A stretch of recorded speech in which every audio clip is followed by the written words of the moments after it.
Hi friends, మనకు central government నుంచి section officers, assistant section officers notifications release అయింది. అయితే దానికి సంబంధించి మనం ఏ విధంగా అప్లై చేసుకోవాలి, ఆ యొక్క జాబ్స్ యొక్క ప్యాటర్న్ ఏ విధంగా ఉంది, ఎగ్జామ్ ప్యాటర్న్ అనే దాని గురించి మనం కూలంకషంగా చర్చించే ప్రయత్నం చేద్దాం.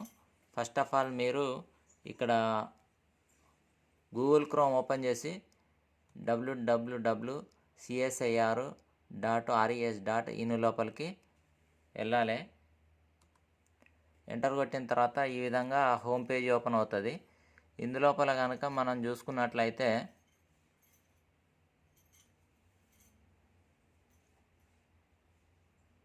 ఈ విధంగా ఈ స్క్రోల్ అయితే ఉంటాయి. ఇందులోపల మనకు ఇక్కడ ఇది ఎల్డిసిఈ, ఇది కాదు మనకు కావాల్సింది. మనకు కంబైన్డ్ అడ్మినిస్ట్రేటివ్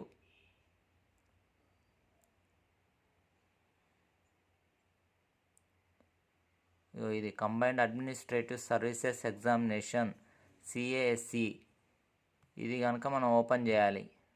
ఓపెన్ చేస్తే మనకి ఈ విధంగా నోటిఫికేషన్ పేజీ ఓపెన్ అవుతుంది. ఇది డీటెయిల్ ఆఫ్ అడ్వర్టైజ్మెంట్, ఇది అడ్వర్టైజ్మెంట్ యొక్క ఇది షార్ట్ డీటెయిల్స్. సో మనకి ఇక్కడ చూసుకున్నట్లయితే ఇందులోపల 1.94 MB ఉంది. దీని కనుక మనం క్లిక్ చేసినట్లయితే మనకు ఈ విధంగా పేజ్ ఓపెన్ అవుతుంది. ఇందులోపల మనకు మొత్తం డీటెయిల్స్ ఇక్కడ కంబైన్డ్ అడ్మినిస్ట్రేటివ్ సర్వీసెస్ ఇక్కడ ఉంది, ఎగ్జామినేషన్ అని చెప్పేసి 2023. ఇది కూడా మీకు సరిగా అవపడుతుందా? సో ఇది పేజీ. ఇక్కడ మనం చూసుకున్నట్లయితే ఇందులోపల మనకు పోస్టులు ఎన్ని ఉన్నాయి, అది ఇందులోపల ఏంటి అనే దాని గురించి గమనించినట్లయితే ఇక్కడ మనకు details of vacancies, positions, qualification, ETC వగైరా ఇదంతా ఉంది. సెక్షన్ ఆఫీసర్ చూసుకున్నట్లయితే మనకి నెంబర్ ఆఫ్ పోస్టులు 76 ఉండడం జరిగింది. అదేవిధంగా ఇది గ్రూప్ బి గెజిటెడ్ జాబ్స్, ఇవి ఎక్సలెంట్ జాబ్స్. ఒక రకం చెప్పాలంటే దాదాపు మన స్టేట్ లెవెల్లో గ్రూప్ 1 క్యాడర్కి సంబంధించిన జాబ్స్, డిప్యూటీ కలెక్టర్కి సంబంధించిన జాబ్స్ లాంటివి సెంట్రల్ గవర్నమెంట్ లోపల. సో ఇక్కడ మనకి క్వాలిఫికేషన్ వచ్చేసి ఎనీ డిగ్రీ ఉంటే సరిపోతుంది. ఇక్కడ నాట్ ఎక్సీడింగ్ 33 years అని ఉంది. అంటే ఇక్కడ మనకు ఏజ్ రిలాక్సేషన్ కూడా ఉంది. ప్లస్ ఓబీసీ వాళ్ళకు 3 years ఏజ్ రిలాక్సేషన్ ఉంది. ఎస్సీ ఎస్టీ వాళ్ళకు 5 years ఏజ్ రిలాక్సేషన్ ఉంది. అదేవిధంగా ఫిజికల్ హ్యాండిక్యాప్డ్స్కి అయితే 10 years, ఫిజికల్ హ్యాండిక్యాప్ లోపల కూడా మనకు ఎస్సీ ఎస్టీ ఉంటే 13 years ఏజ్ రిలాక్సేషన్ ఇవ్వడం అనేది జరిగింది. ఇంకా మనం కిందికి వెళ్తే 76 పోస్టులు అయితే ఉన్నాయి. శాలరీ చూసుకోండి, ఇక్కడ ఇది గ్రూప్ బి గెజిటెడ్, ఇక్కడ ఇచ్చారు group D gazetted, pay level 8. ఇక్కడ మనకు 47,600 ఇది బేసిక్ స్కేలు. సో ఇది సెంట్రల్ గవర్నమెంట్ లోపల ఇంత ఉండడం అనేది అది గెజిటెడ్ ఎక్సలెంట్ పోస్టు. మళ్ళీ 1,51,100 వరకు ఈ విధంగా గ్రోతింగ్ ఉంటుందని చెప్పేసి మనకు మెన్షన్ చేయడం జరిగింది. ఇది సెక్షన్ ఆఫీసరు. అదేవిధంగా చూసుకున్నట్లయితే అసిస్టెంట్ సెక్షన్ ఆఫీసర్, ఇందులోపల కూడా మనకు వేకెన్సీస్ ఇక్కడ 368 ఓపిస్తుంది కదా, 368 పోస్టులు ఉన్నాయి. ఇది non gazetted group B 7th level, ఇది పే లెవెల్ 7th. ఇది 44,900 to 1,42,400 బిట్వీన్ ఈ యొక్క శాలరీ మెన్షన్ చేయడం జరిగింది. బేసిక్ స్కేల్ ఇది. ఇది కూడా ఎనీ డిగ్రీ. దీనికి కూడా ఏజ్ లిమిట్ వచ్చేసి నాట్ ఎక్సీడింగ్ 33 years అన్నాడు. ఏజ్ రిలాక్సేషన్స్ ఓబీసీ వాళ్ళకు అండ్ ఎస్సీ ఎస్టీ వాళ్ళకు ఉండడం జరిగింది. సో మనకి ఇంకా కిందికి వెళ్తే ఇది ఒక ఎగ్జాము ఎన్ని పేపర్స్ ఉంటుంది. ఇంతకుముందు అయితే సిజిఎల్ఈ కంబైన్డ్ గ్రాడ్యుయేట్ లెవెల్ ఎగ్జామినేషన్ అని చెప్పేసి టైర్ 1, టైర్ 2 విధాలుగా ఉంటుంది. దీని లోపల నెగిటివ్ మార్క్స్ 1/3 ఉంటాయి. వేకెన్సీలు చూసుకున్నట్లయితే మనకి సెక్షన్ ఆఫీసర్కి అయితే 28 టోటల్ జనరల్ లోపల. ఇక్కడ మనకు మెన్షన్ చేశాడు ఏంటంటే 28 పోస్టులు టోటల్ ఉంటే అందులోపల ఎస్సీకి 4, ఎస్టీకి 2 అండ్ ఓబీసీకి 7, ఈడబ్ల్యూఎస్కు 2 పోస్టులు, మొత్తం అన్రిజర్వ్డ్ వచ్చేసి 13. సో ఓపెన్ కేటగిరీలో 13. ఇవి మనకి section officer. And F and S and P అని ఇక్కడ మెన్షన్ చేయడం జరిగింది. ఎఫ్ అండ్ ఏ అంటే finance and account, and S and O అంటే stores and purchases. S and పిలో సెక్షన్ ఆఫీసర్స్ అంటే stores and purchase. And F and A అంటేనేమో మనకు ఫైనాన్స్ అండ్ అకౌంట్, అంటే డిఫరెంట్ బ్రాంచెస్ ఇవి. దాని లోపల డిగ్రీ కంప్లీట్ చేసిన వాళ్ళకు వర్తించే అవకాశాలు ఉండొచ్చు. సో మనకి ఇందులోపల చూసుకున్నట్లయితే వేకెన్సీలు వచ్చేసి 26, 3 ఎస్సీ ఉన్నాయి, ఎస్టీలో 1, ఓబీసీలో 7, ఈడబ్ల్యూఎస్లో 2 ఉన్నాయి, అన్రిజర్వ్డ్ 13 ఉన్నాయి. అదేవిధంగా S and P stores and పర్చేజెస్లో 22 ఉన్నాయి టోటల్. అందులోపల ఎస్సీ 3 ఉన్నాయి, ఎస్టీ 1 ఉన్నది, ఓబీసీ 5, ఈడబ్ల్యూఎస్ 2 ఉండడం జరిగింది, అన్రిజర్వ్డ్ వచ్చేసి 11. ఇవన్నీ కలిపి 37 పోస్టులు మనకి సెక్షన్ ఆఫీసరు. ఓవరాల్గా 76. ఈ 76 లోపల మనకు అన్రిజర్వ్డ్ 37 అట్లా మెన్షన్ చేయడం జరిగింది. అవి section officer. Assistant section officer వచ్చేస్తే ఏఎస్ఓ మంచి పోస్టులు అండి. 237 ఉన్నాయి టోటలు. ఎస్సీ లోపల 35 ఉన్నాయి, ఎస్టీకి 17 ఉన్నాయి, ఓబీసీకి 66, ఈడబ్ల్యూఎస్కు 23, అన్రిజర్వ్డ్ అంటే ఓపెన్ కేటగిరీ పోస్టులు వచ్చేసి మనకు 96 ఇవ్వడం జరిగింది. ఇవి జనరల్. అదే ఫైనాన్స్ అండ్ అకౌంట్ లోపల అసిస్టెంట్ సెక్షన్ ఆఫీసర్స్కి వచ్చేసి 83 పోస్టులు ఉన్నాయి. ఎస్సీలకు 12, ఎస్టీలకు 6, ఓబీసీ 22, ఈడబ్ల్యూఎస్ 8. అదేవిధంగా అన్రిజర్వ్డ్ ఓసీ కేటగిరీ లోపల మనకు 35 పోస్టులు ఇవ్వడం జరిగింది.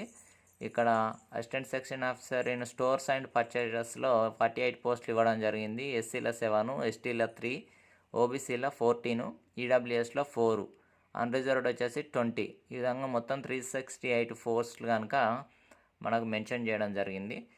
ఇవి మనకి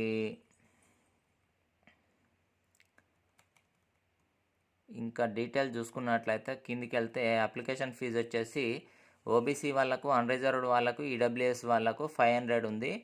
అదేవిధంగా ఉమెన్స్కు, ఎస్సీకి, ఎస్టీకి, ఫిజికల్ హ్యాండిక్యాప్డ్ వాళ్ళకు, మళ్ళీ ఎక్స్ సర్వీస్ మెన్ మరియు సిఎస్ఐఆర్ డిపార్ట్మెంట్లో పనిచేసే జాబర్స్కు మనకు వాళ్ళకి ఫీజు అనేది 0, ఏం ఫీజు చెల్లించకుండానే వాళ్ళు అప్లై చేసుకోవడానికి అవకాశం ఉంది. ఇక్కడ మనకు relaxation in the upper age limit అనేది ఇచ్చిండు. సో మనకు అక్కడ ఇచ్చిన ఏజ్కి ఇక్కడ రిలాక్సేషన్ వచ్చేసి ఎస్సీ ఎస్టీకి అయితేనేమో 5 years, అదర్ బ్యాక్వర్డ్ క్లాసెస్కి ఏమో 3 years, ఫిజికల్ హ్యాండిక్యాప్డ్ వాళ్ళకు 10 years.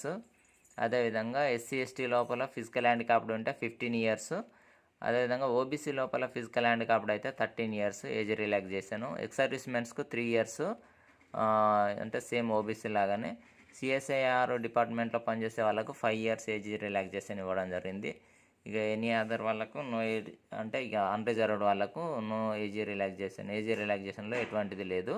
ఇక్కడ ఈ ఏజ్ రిలాక్సేషన్ ఇచ్చిన వాళ్ళు ప్రతి ఒక్కరు కూడా ఏంటంటే వాళ్ళు అప్లై చేసేటప్పుడు వాళ్ళు ఈ విధంగా అనెక్సర్ 2, అనెక్సర్ 3, అనెక్సర్ 5, ఈ అనెక్సర్ 5 అనేది ఈబీసీ వాళ్ళు అనెక్సర్ 5 ఫామ్ ఫిలప్ చేసి అప్లోడ్ చేయాలి. అనెక్సర్ 4 అనేది ఓబీసీ వాళ్ళు ఫిలప్ చేసి అప్లోడ్ చేయాలి.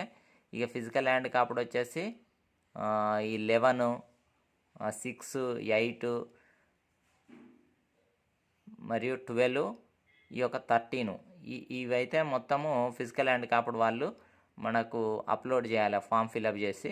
ఈ 2 and 3 వచ్చేసి ఎస్సీ ఎస్టీ వాళ్ళు అనెక్సర్ 2 and 3 ఈ విధంగా ప్రతి ఒక్కరికి ఒక్కొక్క కేటగిరీకి సంబంధించింది ఉంది. 4 వచ్చేసి ఓబీసీ వాళ్ళు అనెక్సర్ ఫిలప్ చేయాలి. ఇవి లాస్ట్కి ఉన్నాయి. ఆ ఫామ్ డౌన్లోడ్ చేసుకొని మనం ఎంఆర్ఓ ఆఫీస్లోకి వెళ్ళి ఫిలప్ చేయించుకొని అప్లోడ్ చేయాలి. అవి కూడా చూపిస్తాను మీకు. వీడియో లెంతీ అవుతుందని షార్ట్కట్లో స్పీడ్గా చూపిస్తా. సో మనకి సిలబస్ అయితే చూసుకున్నట్లయితే పేపర్ 1 ఏ విధంగా ఉంటుందంటే 150 మార్క్స్ ఉంటాయి పేపర్ 1 లోపల. టైమ్స్ వచ్చేసి 120 మినిట్స్ ఉంటుంది. ఇదంతా కూడా ఆబ్జెక్టివ్ టైప్ పేపరే. 1/3 నెగిటివ్ కూడా ఇవ్వడం జరిగింది. ఇందులోపల general awareness and English language and comprehensive ఇదొకటి. And general awareness objective type 100 marks objective type, 1 mark type of question, 1 mark each with ప్రతి ఒక్క దానికి ప్రతి ఒక్క కరెక్ట్ అయిన దానికి 1 మార్క్ ఉంటుంది, రాంగ్ అయిన దానికి 0.33 మార్క్స్ కట్ చేయడం జరుగుతుంది. ఇంగ్లీష్ లాంగ్వేజ్ అండ్ కాంప్రహెన్సివ్ ఇవి 50 మార్క్స్ ఉంటాయి. 100 మార్క్స్ వచ్చేసి జనరల్ అవేర్నెస్ ఉంటుంది, 50 మార్క్స్ వచ్చేసి ఇంగ్లీష్ లాంగ్వేజ్ అండ్ కాంప్రహెన్షన్ ఉండడం జరుగుతుంది. సో ఇది ఫస్ట్ పేపర్ 1 ఇది. దీనికి 2 అవర్స్ ఉంటుంది, అంటే 120 మినిట్స్ 150 క్వశ్చన్స్. ఓకే, నెక్స్ట్ వచ్చేసి పేపర్ 2లో ఇందులోపల కూడా మనకి 150 మినిట్స్ అంటే 2.5 అవర్ టైం ఇక్కడ మెన్షన్ చేసిండు. 200 క్వశ్చన్స్ మనకు ఉండడం జరుగుతుంది. General intelligence, reasoning and mental ability 200 objective types questions ఉంటాయి. 1 మార్క్ ఈచ్ 1 క్వశ్చన్కు. అండ్ నెగిటివ్ కూడా ఇది కూడా 1/3 అంటే 0.33 మార్క్స్ మనకు మైనస్గా ఉండడం జరుగుతుంది. పేపర్ 3 3 పేపర్లు ఉంటాయి. పేపర్ 3 వచ్చేసి ఇంగ్లీష్ ఆర్ హిందీ, ఎవరు ఏ లాంగ్వేజ్ చూస్ చేసుకుంటే వాళ్ళది. ఇది డిస్క్రిప్టివ్ టైప్ ఉంటుంది, అంటే లెటర్ రైటింగు, ఎస్ఐ రైటింగు ఈ విధంగా మెన్షన్ చేయడం జరుగుతుంది. మన కలెక్టర్ గారికి జరిగిన వరద ప్రమాదం, డిజాస్టర్స్ సంబంధించి ఏదైనా లెటర్ రాయమంటారు, లేకపోతే ఏదైనా ఒక ఇష్యూ జరిగిన దాని మీద ఎస్ఐ రాయమని చెప్తూ ఉంటారు. అది డిస్క్రిప్టివ్ టైప్. జస్ట్ ఏంటంటే ఇది కూడా 150 మార్క్స్ ఉంటుంది, 120 మినిట్స్ అంటే 2 అవర్స్ టైం ఇవ్వడం జరుగుతుంది. ఇది కూడా డిస్క్రిప్టివ్ టైప్, థియరీ లెక్క ఉంటుంది, క్వశ్చన్కి ఆన్సర్ రాయాలి. ఇది మాత్రం ఆబ్జెక్టివ్ టైప్ కాదు, 3వ పేపర్ మాత్రం. ఇక లాస్ట్ వచ్చేసి దీనికి మనకి ఇంటర్వ్యూ ఉండడం జరుగుతుంది. ఎగ్జామ్కు ఇంటర్వ్యూ వచ్చేసి 100 మార్క్స్ ఉండడం జరుగుతుంది సెక్షన్ ఆఫీసర్కి. ఇక్కడ ఇవ్వడం జరిగింది. ఇది carrying 100 marks the post of section officer. And ఇది ఒక అసిస్టెంట్ సెక్షన్ ఆఫీసర్కి అయితే ఏముంటుంది అని అంటే కంప్యూటర్ ప్రొఫిషియన్సీ టెస్ట్ కండక్ట్ చేస్తారు, అది 100 మార్క్స్ ఉంటుంది. దీనికి క్వాలిఫైయింగ్ టెస్ట్. ఇది క్వాలిఫైయింగ్ టెస్ట్. ఎవరైతే ఇవి 3 ఫేస్ చేస్తారో దాని తర్వాత ఉంటాయి ఇంటర్వ్యూ కానీ సిపిటి కానీ. కంప్యూటర్ ప్రొఫిషియన్సీ టెస్ట్ అనేది నెక్స్ట్ లెవెల్లో ఉండడం జరుగుతుంది. ఇప్పుడు paper 1 and paper 2, paper 3 will be common and compulsory for all the post. అన్ని పోస్టులకు కూడా ఈ 3 పేపర్లు మనము ఎగ్జామ్ రాయాల్సి ఉంటుంది. సో ఇక్కడ మెన్షన్ చేసిండు, ఇక్కడ all the papers will be bilingual, అంటే ఇంగ్లీషు హిందీ రెండు, ఇంగ్లీషు మరియు హిందీలో మాత్రమే క్వశ్చన్ పేపర్ ఉండడం జరుగుతుంది. Except English language part of paper 1 which will be in English only minimum. So మనకి ఇక్కడ చూసుకున్నట్లయితే ఇంకా for the post of section ఆఫీసర్కు చూసుకున్నట్లయితే candidates who secure the minimum threshold marks in aggregate out of 350 marks paper 1 and paper 2 will be called for paper 3 descriptive paper. అయితే paper 1 మరియు paper 3లో paper 1 and paper 3లో ఎవరికైతే 350 marks అంటే అక్కడ మనకి 200 ఒకటి ఉంది, 150 ఒకటి ఉంది, మొత్తం 350 లోపల ఎవరైతే క్వాలిఫై అవుతారో వాళ్ళకి మాత్రమే ఈ యొక్క డిస్క్రిప్టివ్ టెస్ట్కి అనేది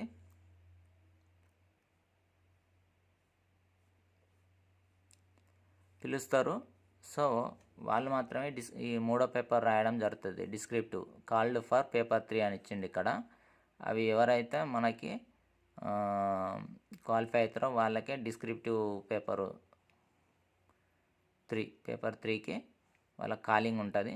so candidates who secure the minimum threshold marks in paper 1 అంటే 1/3, అది కూడా 33%, దాదాపు 33 అంటే 35 మినిమం క్వాలిఫైయింగ్ పర్సంటేజ్ అన్నట్టు. Paper 1, paper 2 and paper 3 in aggregate out of 500 marks will be called for interview. ఎవరికైతే ఈ 3 పేపర్లలో ఫస్ట్ 2 పేపర్లలో క్వాలిఫై అయిన వాళ్ళకి ఇందులోపల పిలిచారు. ఇప్పుడు 3వ పేపర్లో కూడా క్వాలిఫై అయితే, అంటే ఈ 3 పేపర్లు ఇక రాసినాం కదా అప్పటికి, వీళ్ళకి కూడా 3వ పేపర్లో కూడా క్వాలిఫై అయిన వాళ్ళకి అంటే 500 అవుట్ ఆఫ్ ఆ 350ని ఈ 150 కలిపితే ఎంత 500. ఈ 500 లోపల ఎవరైతే క్వాలిఫై అవుతారో వాళ్ళకి ఇంటర్వ్యూకి కాలింగ్ పిలవడం అనేది జరుగుతుంది.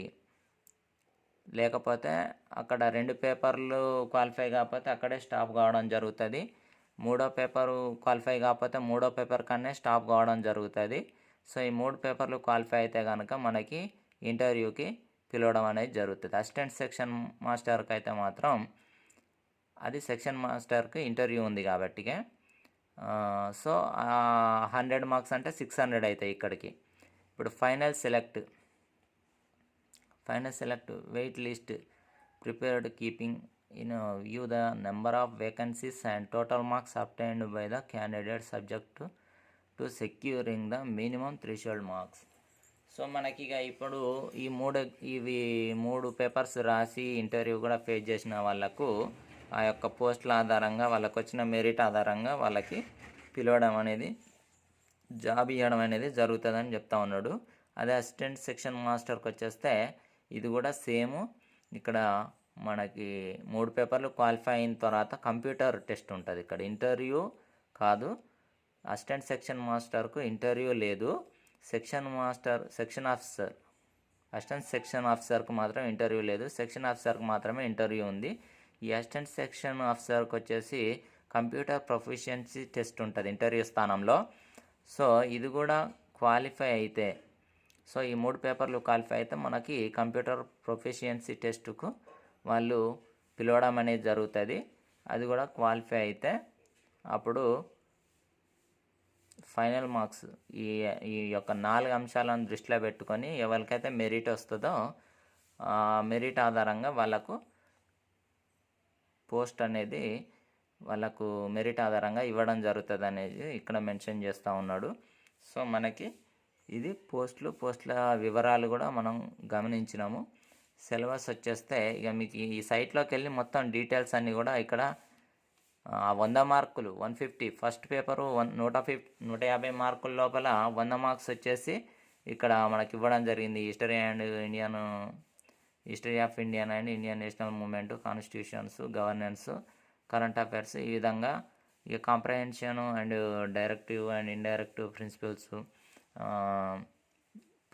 Prepositions, fill in the blanks, synonyms, antonyms, sentence corruption, common errors, ఈ విధంగా ఇంగ్లీషు మొత్తం ఫ్రేజెస్, ఈ విధంగా 50 మార్క్స్ ఏవి ఎందులోపల ఎన్ని మార్క్స్ అనేది మనకి వాళ్ళు మొత్తం క్లియర్గా ఇన్ఫర్మేషన్ ఇవ్వడం జరిగింది. ఆ 200 మార్క్స్ రెండో పేపరు, అదేవిధంగా థర్డ్ పేపర్లో ఏ విధంగానైతే 150 మార్క్స్ ఉన్నాయో అవి కూడా ఇక్కడ మనకు క్లియర్గా మెన్షన్ చేయడం జరిగింది. ఒకసారి మీరు గమనించుకోండి, సైట్ లోపలికి వెళ్ళి చూడొచ్చు. ఇక మీకు చెప్పిన నేను ఆల్రెడీ క్లియర్గా సెంటర్స్ వచ్చేస్తే మనకు హైదరాబాద్ ఇవ్వడం జరిగింది. ఇక్కడ ఇక 11 హైదరాబాద్ ఇవ్వడం జరిగింది ఎగ్జామినేషన్ ఫస్ట్ దానికి. సెకండ్ దానికి కూడా మనకి ఇక్కడ ఎగ్జామినేషన్ సెకండ్ అంటే 2 పేపర్లు ఆల్రెడీ క్వాలిఫై అయితే థర్డ్ పేపర్ పిలుస్తారు కదా, దానికి కూడా మనకి హైదరాబాద్ అనేది ఇవ్వడం జరిగింది. సో ఈ విధంగా చూసుకున్నట్లయితే మనకి కింద ఫీజు కూడా చెప్పాను మీకు. ఇక మిగిలిన అంతా కూడా మీకు ఇప్పుడు నేను ఏదైనా ఒకటి ఇక్కడ సెల్ ఫోన్ కానీ నార్మల్ ఫార్మాలిటీస్, ఎలక్ట్రానిక్ గాడ్జెట్స్ ఏది కూడా అలవ్ లేదు. చూసుకున్నట్లయితే మనకి candidate reporting late after the reporting time అక్కడ మెన్షన్ చేస్తాడు.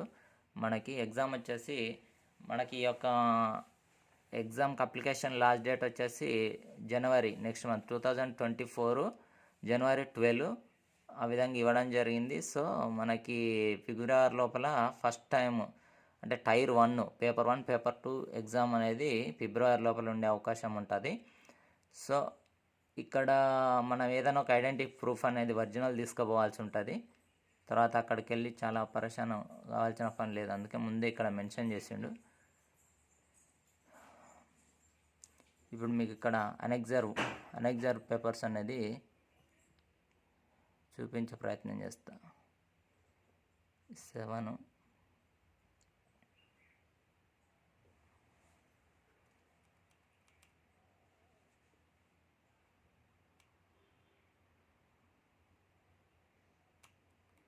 ఇది అనెక్జర్ 2, ఇది ఎస్సీ వాళ్ళది.